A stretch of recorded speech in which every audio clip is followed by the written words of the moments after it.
Bom, a gente muda de assunto agora, falar do Brasil, sobre o Talhaferro, perito criminal, ex-assessor do ministro Alexandre de Moraes, que falou nesta quarta-feira à subcomissão especial sobre combate à censura da Câmara dos Deputados. O Talhaferro, que trabalhava com o ministro Moraes no Tribunal Superior Eleitoral, revelou que um ex-diretor de uma rede social, responsável por remover perfis de direita a mando do TSE, é atualmente secretário de Fernando Haddad. Essa semana nós tivemos uma nota publicada pelo Google nos Estados Unidos, dizendo que o Biden havia ameaçado, o governo Biden, né, a administração Biden, ameaçava diariamente Meta, Google, para derrubar perfis de produtores de conteúdo de direita e conservadores, sem uma explicação jurídica, sem embasamento algum. Isso acontecia no Brasil? Essa estrutura da censura chegou a ameaçar as big techs, as redes sociais, para derrubar ou para diminuir o alcance ou censurar determinadas, ou não só pessoas específicas, mas grupos aqui no Brasil durante o período eleitoral? Isso é do seu conhecimento? Sim, esse pedido, sim, de fato era realizado, era feito, inclusive, às vezes, em reuniões, que a gente chama talvez de uma comissão dentro do próprio Tribunal Superior Eleitoral. As empresas de rede social, de software de comunicação, como a Meta, Google, Telegram, YouTube, participavam constantemente e sempre era pedido uma certa celeridade. A gente, inclusive, tinha alguns contatos de diretores dessas plataformas, nos quais a gente acabava encaminhando direto o ofício, antes mesmo de ele ter ido via oficial, para que aquele pedido do ministro Alexandre de Moraes fosse realizado um quanto antes possível. Mas eles sim eram ameaçados, inclusive com a derrubada da própria plataforma em todo o território nacional. Você poderia nos fornecer os nomes desses diretores que eram obrigados a derrubar perfis e conteúdo antes mesmo de uma nota oficial, para que a gente possa convidar essas pessoas na CPMI? Eu posso fornecer um envio para vocês por e-mail ou por WhatsApp, porque no momento aqui eu não tenho eles todos aqui. Tudo inclusive, bem, mas... um deles hoje é o secretário executivo do Haddad, né? Que é qual é o nome dele mesmo? Me deu branco agora. É o secretário executivo do Haddad. Então, me dá um minuto aqui que eu já falo. Só para confirmar aqui, se eu entendi. Um diretor que participou dessa estrutura de censura para derrubar perfis de direita, depois da vitória do candidato deles, conseguiu um cargo no Ministério da Fazenda. Sim, é o Dário Durigan. Dário Durigan. Engraçado, é o próximo nome que eu iria te perguntar. Dário Durigan, que agora está no Ministério da Fazenda, braço direito do Haddad, ajudou a censurar a direita no período da eleição. Super normal isso, pessoal. Super tranquilo. Bom, e Talhaferro também reforçou que o ministro Alexandre de Moraes é criminoso.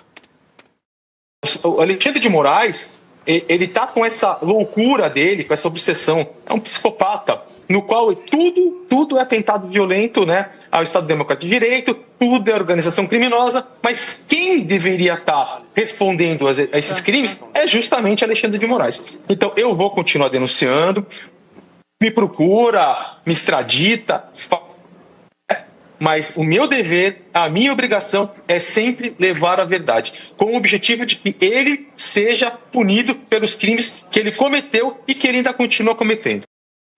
Silvio, mais declarações aí de Eduardo Talhaferro, que foi ouvido então a pedido do deputado Gustavo Gayer, do PL de Goiás. Essa subcomissão especial de combate à censura, só para a gente reforçar que é vinculada à Comissão de Comunicação da Câmara dos Deputados. Talhaferro falou agora há pouco nessa subcomissão.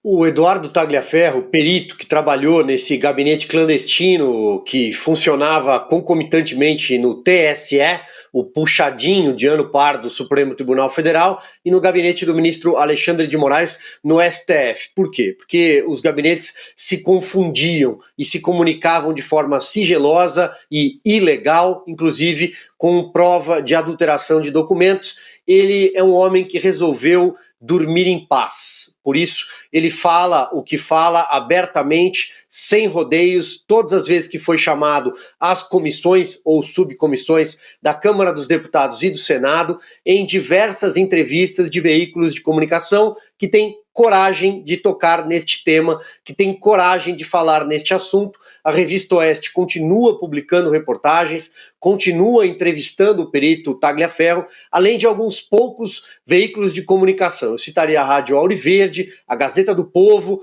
e mais um ou outro veículo independente. Mas é só porque a velha imprensa, a mídia, que age em conluio com o consórcio de poder STF-PT, se nega a publicar o que o Eduardo Tagliaferro provou que houve manipulação durante o período eleitoral. Hoje ele chamou de mutirão de perseguição à direita, mas já teve outros nomes, gabinete paralelo, gabinete clandestino, tanto faz. O importante é que agiram à margem da lei e que o processo eleitoral foi maculado e pessoas foram perseguidas, punidas, perderam passaportes, redes sociais, contas bancárias e, principalmente, perderam a liberdade. Augusto, só para a gente reforçar que o Dário Durigan, que foi citado pelo perito, pelo Tagliaferro, que é o número 2 do Fernando Haddad, da Secretaria da Fazenda, ele foi, só para a gente entender aqui, diretor de políticas públicas do WhatsApp no Brasil. WhatsApp vinculada à Meta, e ele que ali teria pedido, segundo a denúncia de Eduardo Tagliaferro, censura ali de alguns nomes, né, o bloqueio de alguns perfis, mas só para a gente entender ele como diretor do WhatsApp no Brasil. Olha só o tamanho do acervo. Sim.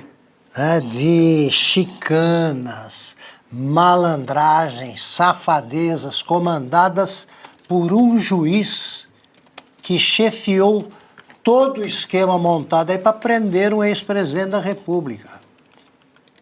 Eleger um descondenado e impedir que o outro candidato que não cometeu nenhum crime do qual foi acusado não seja candidato. Pois bem, na imprensa estatizada, você que acompanha o programa da gente não vai encontrar nada disso. Esse escândalo, que é o maior do momento, esse crime comprovado, tem provas. Um dos participantes está fazendo uma delação premiada abrangente à beça. Esse escândalo, os jornais fingem que não existiu, nenhum juiz se candidata a tratar desse caso, o Supremo finge que nada aconteceu e nós estamos diante de um crime grave, comandado por uma quadrilha chefiada pelo Alexandre de Moraes. Rapidamente, para a gente fechar, Piotto, o nome do número 2 do Fernando Haddad, também citado pelo Eduardo Tagliaferro, quando é que vai acontecer, né, essas investigações? Ele tem denunciado já há bastante tempo e qual que é a estratégia? Deixa ele falar até a hora que cansar, a imprensa não está fazendo essa cobertura, ou boa parte dela. Como é que é? A estratégia é deixa falar? A estratégia é fazer com que isso é assunto dos bolsonaristas. Não, é um ex-assessor que trabalhou no TSE, ao lado do ministro Alexandre de Moraes, que se reportava a um juiz auxiliado do Alexandre de Moraes no Supremo Tribunal Federal, que teve sim espaço durante aquela primeira vaza-toga e que agora a imprensa faz de conta, ou essa parte da imprensa faz de conta que não existe. Essa comissão da Câmara tem que sim convocar o Dário Durigan e deixar o Durigan responder.